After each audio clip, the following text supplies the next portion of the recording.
Well, we have a tradition here on the third floor of the Ollie Center that when someone does something great or we've accomplished something significant, we enjoy a disco ball moment.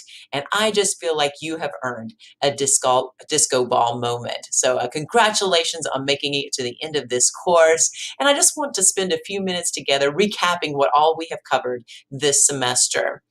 We began, and maybe the most significant thing that we accomplished was that we have learned to navigate around inside an online course. And you have done well. I've been very pleased with how well you've done with the Blackboard. Then we moved right into the English lessons. We started off with words, commonly confused words, homophones. We talked about subjects and verbs and being able to identify those in a sentence and making sure that they agreed with one another, right? Playing Uno, making sure that the subject and the verb agree. We moved from words into sentences, where we began to identify run-ons and fragments and correct them in good, strong, simple, compound, complex, and compound complex sentences. That was a big module right there. We moved from sentences into the writing process, and we learned that there are three stages in the writing process: pre-writing, writing, and rewriting. And just being able to do all three of those will make for a better essay.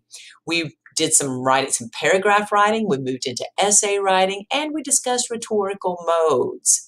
We then began to look at commonly made errors such as capitalization, apostrophes, and problematic pronouns, and began to look a little closer at the rhetorical modes of illustrative, narrative, descriptive, and process. We also focused on making sure that our tense matched with verb tense in our sentences and our paragraphs, and the use of quotation marks. We talked about adjectives and adverbs, those crazy modifiers, numbers and abbreviations, and then wrapped up with making sure that our writing was consistent in person and parallel. So I feel like we have covered a tremendous amount of material in the past few weeks, and I hope that you have enjoyed learning more about the English language.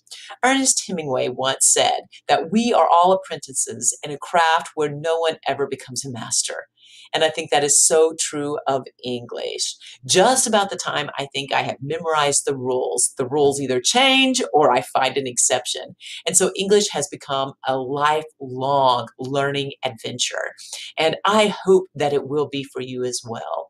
Writing is a great way of expressing our emotions, of expressing ourselves, and I hope that you have found it to be a neat way of expressing your thoughts, your innermost thoughts. Make sure that every time you write, you give it your best so that you're communicating clearly with your reader, and most importantly, have fun writing.